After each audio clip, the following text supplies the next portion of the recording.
कुत्सितवाद, वाचो वेगम, वाणी के वेग को शासन में लीजिए, और मनशाह, मनोवेगम, मन का वेग आता है। ये देखूं, ये भोगूं, आदि आदि संकल्प विकल्प, इसके वेग को सह जाओ। कुछ नहीं बोलना, सहने का मतलब होता है कुछ नहीं बोलना। मन कह रहा मुझे ऐसा करना है, मुझे ऐसा करना है, मुझे ऐसा, कुछ नहीं बोलना। कुछ भी उसकी जलन जो हो रही है किसी से नहीं कहना, शांत गंभीर, खत्म।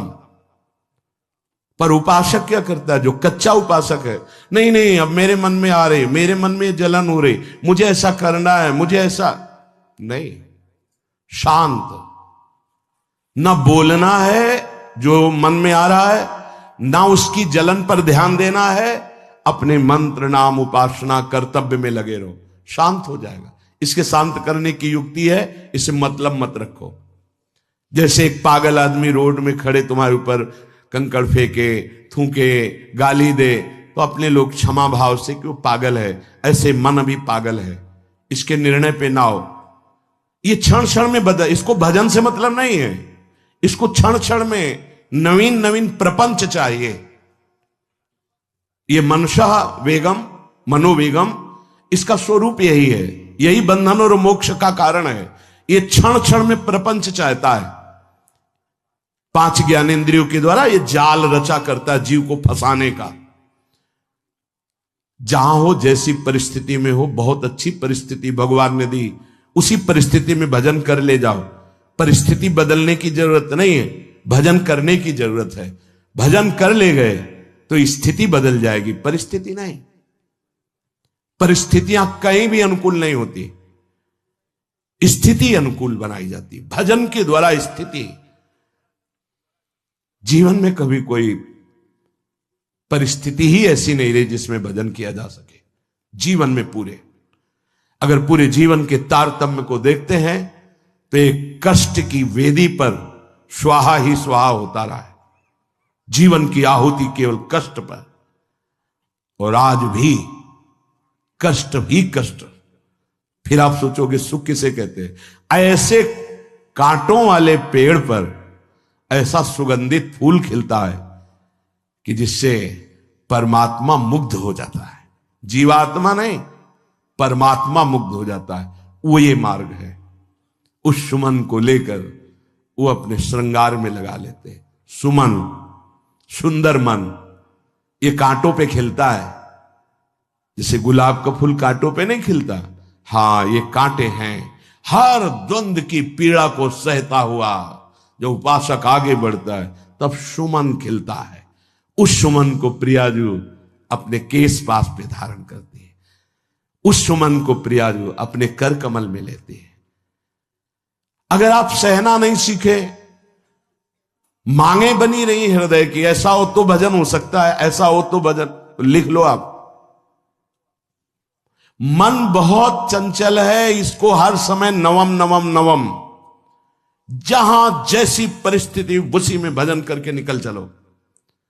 गृहस्थ में हो, विरक्त में हो, गांव में हो, शहर में हो, जहां जैसी परिस्थिति, परिस्थिति बदलने की कोशिश मत करो, स्थिति बदलने की कोशिश करो। जिनको लगता है परिस्थिति बदल जाएगी तो भजन होने लगेगा, नहीं। भजन होने लगेगा तो किसी भी परिस्थिति में भजन होने लगेगा। भजन नहीं तो किसी भी परिस्थिति में नहीं होगा, पक्का समझ लीजिए। इसलिए मनोवेगम, ये जो मन का वेग आ रहा है, इसको आप सहना सीखो और प्रियाजू पर भरोसा रखो। उनको जैसी परिस्थिति देनी होगी दे देंगी ना, भरोसा रखो। अगर मांग मुख से निकाल दी तो अधूरापन साबित हो जाएगा कि हमको ये खाना पीना, ये हमको पहनना, ये ऐसी परिस्थिति, ये ऐसी छोड़ दो। जोई जोई प्यारो करे सोई मोहि भावे। शांत हो जाओ, मन के वेग को सह जाओ। क्रोध वेगम, महाप्रभु कह रहे कुत्सितवाद विकार ही। समस्त विकारों में प्रधान विकार होता है काम। काम से ही क्रोध का प्रादुर्भाव होता है।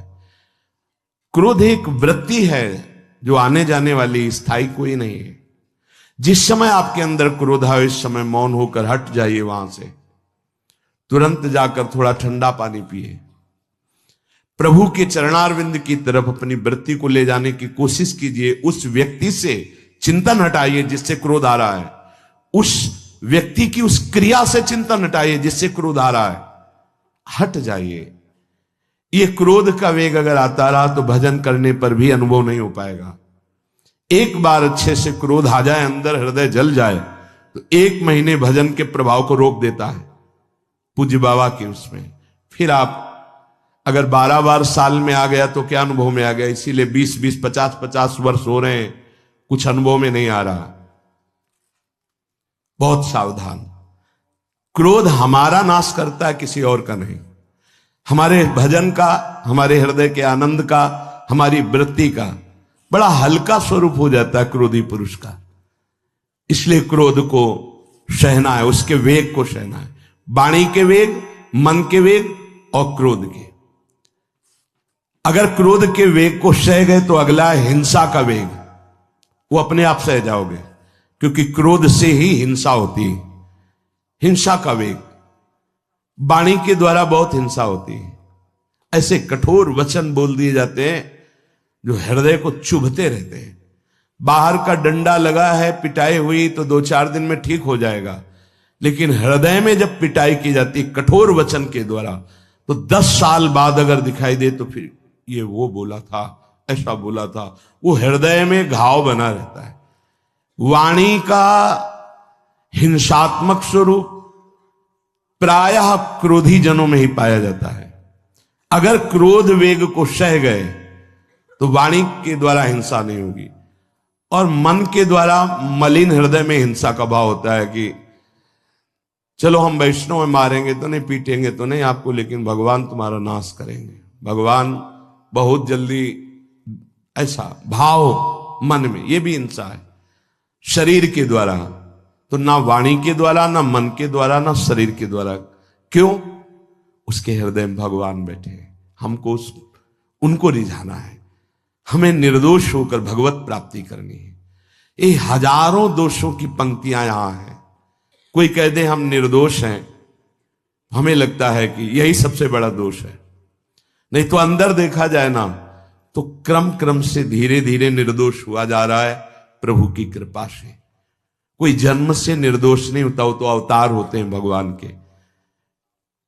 एक पद में था, शरण जिसको ले ली हृदय से लगा, और विषय पंख से धीरे धीरे, क्रमशः विषय पंख से धीरे धीरे उसको हटाया। हित जो महाराज जी के लिए आया, हमारे हृदय को धीरे धीरे निर्विषय किया जा रहा है। और सहत सहत बाढ़े भगत ग्रहतन गुरु हितगार, इन दोनों का मिलान कर धीरे धीरे सहाते सहाते हमें निर्विषय किया जा रहा है। आचार्य चरण, इष्ट देव, गुरुदेव कर रहे, हमको राजी रहना है। जैसी परिस्थिति है, जैसी भी हमें गुरुदेव रख रहे हैं, इष्ट देव रख रहे हैं, हमें राजी रहना है। इससे क्या होगा कि हमारे अंदर क्रोध नहीं आएगा, गुस्सा नहीं आएगा। नहीं, ये इतना बेईमान मन है कि इष्ट देव पे भी गुस्सा कर सकता है, ये आचार्य पे भी गुस्सा कर सकता है, ये परम कृपालु गुरुदेव पर भी गुस्सा कर सकता है।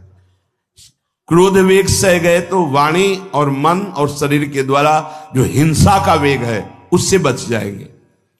फिर कह रहे हैं उदर वेगम, उदर वेग भूख। आप लोगों को तो हमें लगता है कि इस वेग को सहना ही नहीं पड़ता।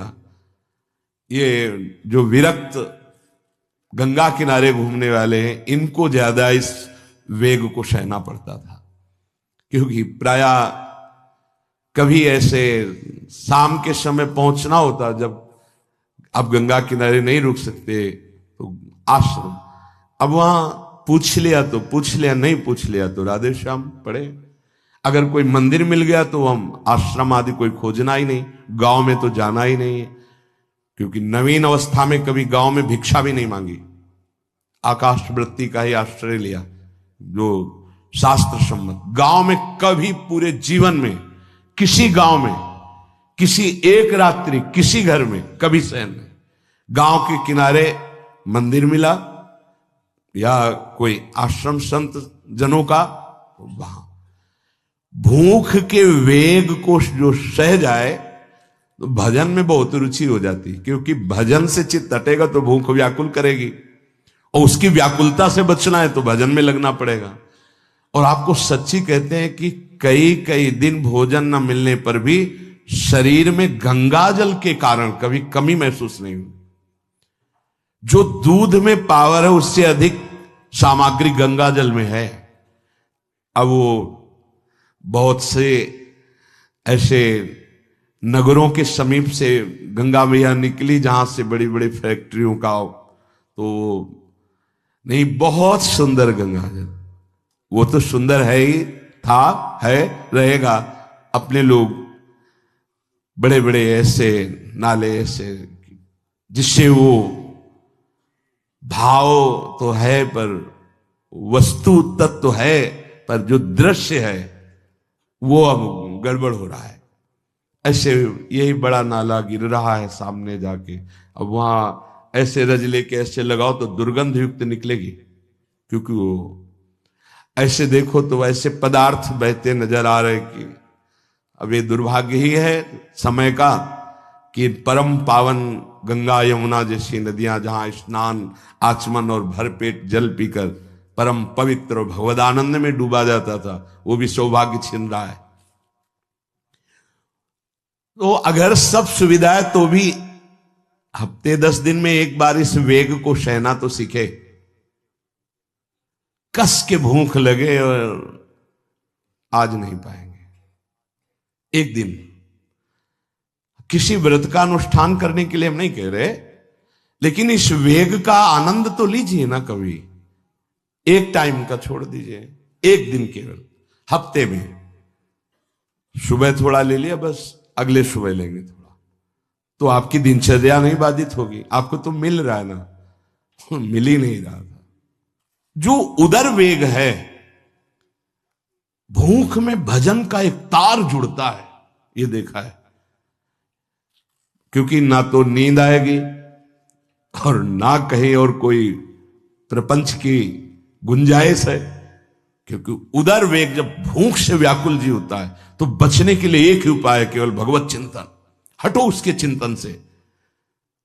ये पूर्व के संतों ने बहुत कष्ट पूर्वक भजन करके जो लाभ प्राप्त किया है वो आप लोगों को सहज में मिल। कभी कभी अपने को इससे परिपक्व करना चाहिए।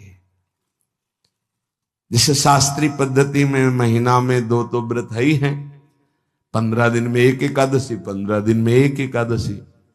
वो इसीलिए रखा गया है सार्वजनिक रूप से कि वो संयम को ना कर पाए तो 15 दिन में एक दिन संयम पूर्वक पवित्र भजन।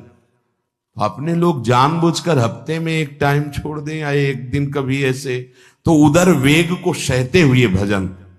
उदर वेग देख लो, उदर वेग को सहने के लिए तो अगला जो बात कह रहे हैं वो अपने आप सह जाओगे। जैसे क्रोध वेग को सह गए तो हिंसा वेग पर आप शासन कर लेंगे, ऐसे उदर वेग को सह गए तो उपस्थ वेग को सह जाएंगे। उपस्थ वेग कहते हैं जनेन्द्री के कामोपभोग को। जब पेट में भरपेट भोजन ही नहीं है ना तो और कुछ चिंतन ही नहीं रहा। यौवन अवस्था जवानी ऐसे भगवान ने काटी है कि याद ही नहीं रहा कि संसार का कोई सुख होता है। वह एक लक्ष्य ब्रह्माकार वृत्ति कैसे कैसे तत्वबोध हो, बस कठिन से कठिन जहां वैराग्य की भूमिका वहां कूद जाना, उसी में स्थिति में आने की कोशिश करना, देह राग का त्याग करना, ये युद्ध चल रहा था। बड़ी कृपा है। उपस्थ वेग, इसका जनेन्द्री का वेग आता है। जो स्कूल में आदतें जिनकी गंदी हो गई बच्चों की, फिर आगे वो संयम में, उनको बहुत बाधा है। कई ऐसी क्रियाओं से वो जानकारियां रख लेते हैं कि जो अपना सर्वनाश करने के लिए पर्याप्त है। उपस्थ का जब वेग आए तो सहने की सामर्थ्य उसी की आएगी जो उदर वेग को सह जाता है। पक्का। किसी उपासक को देखा बहुत शरीर कृश हो रहा है, तो पूछा क्यों, भोजन क्यों नहीं करते, आप ऐसे कैसे हो रहे, पहले तो आप ऐसे नहीं थे, आप तो पहले बहुत स्वस्थ थे, फिर क्यों, कहा ऐसे नहीं, बताइए क्या, ज्यादा आवश्यकता नहीं है, जीने के लिए बस प्राण पोषण के लिए डाल लेते हैं, क्योंकि जो शांति चाहिए वो तो इतने से मिलेगी ना। बहुत सुंदर, बहुत प्रसन्नता आई, ठीक है, ठीक चल रहे हो आप, पर इतना पाते रहो कि सीढ़ियां चढ़ उतर ले, इतना पाते रहो कि आपका शरीर काम करे। वो कहा हृदय में बहुत प्रसन्नता हुई, बहुत सुंदर। संयम में अपने आप को ले आना ये महात्मा का लक्षण होता है, चाहे स्त्री शरीर हो चाहे पुरुष शरीर हो। धन्याति धन्य, आप अपने आप को कस दीजिए, यही तो राग त्यागना ही। जो जवानी में अपने आप को जला दिया वो बुढ़ापे में चमकता है, ध्यान रखना। जो जवानी में उद्दंडता में समय व्यतीत किया वो बुढ़ापे में गंधाता है, ये भी ध्यान रखना। गंधाता वो अंदर जो दुर्गंध के पौधे थे ना, वो सब दुर्गंध फैलाते हैं। पूज्य श्री पंडित गया प्रसाद जी महाराज जी ने कहा, गृहस्थी में होते हुए भी 40 और 45 के बीच में काम विजयी हो जाना चाहिए, नहीं तो जीवन बिल्कुल बर्बाद हो जाएगा। जो कुछ गृहस्थ धर्म की सेवा है 40-45 के बीच तक हो जाए, मतलब 20 से 25 से ब्याह हुआ आपका, 40-45 तक लड़का बच्चा, इसके बाद अखंड ब्रह्मचर्य धारण कर लो। 40-45 से संयम में हो जाओ तो तुम्हारा जीवन सार्थक हो जाएगा। पूज्य पंडित गया प्रसाद जी महाराज, बहुत जरूरी है उपस्थ जनेन्द्री के वेग को सहना। पर हर वेग अपने आप में बहुत कठिन है, पर एक दूसरे से इसका तारतम्य है। यदि उदर वेग रसेंद्री को आप शासन में ले लिए तो जनेन्द्री को आप शासन में ले लेंगे, और अगर रसेंद्री को शासन में ले लिया तो जनेन्द्री को शासन में ले सके असंभव, पक्का।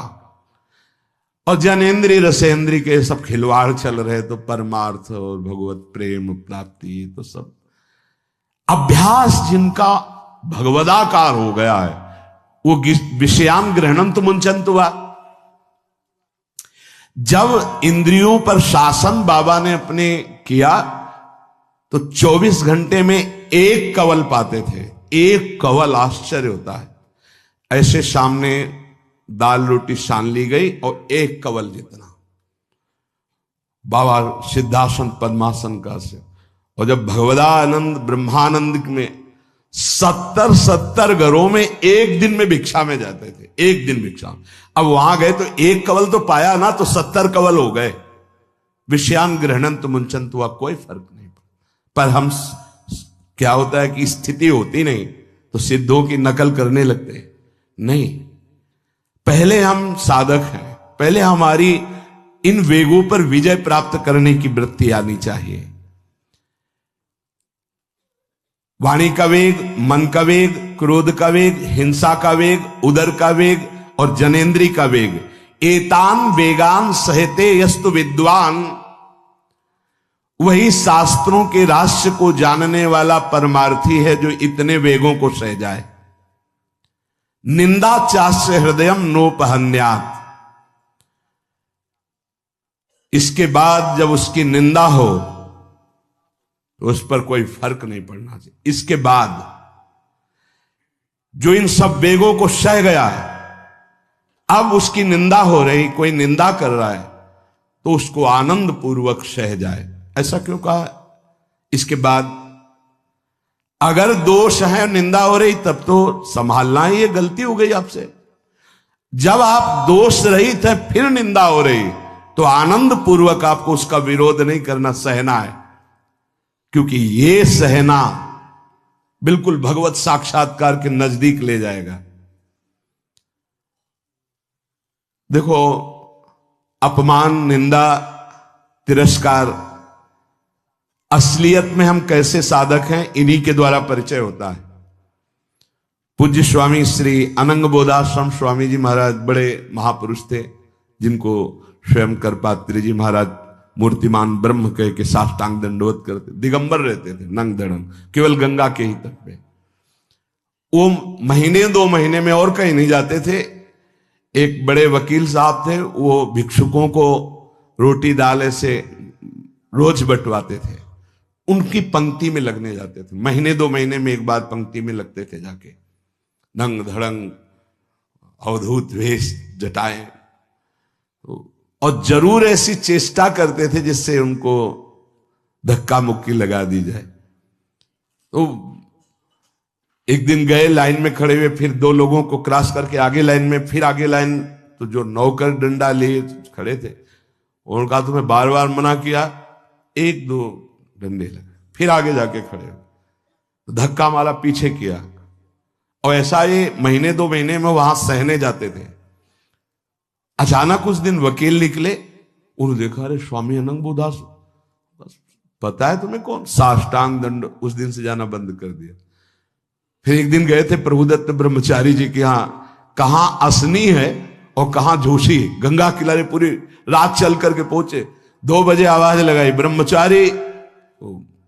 स्वामी जी उतरे नीचे, साष्टांग दंड, बैठे। उनका स्वामी जी 2 बजे रात, बोले हाँ ऐसे मन आया, आगे कुछ खाओगे पियाओगे?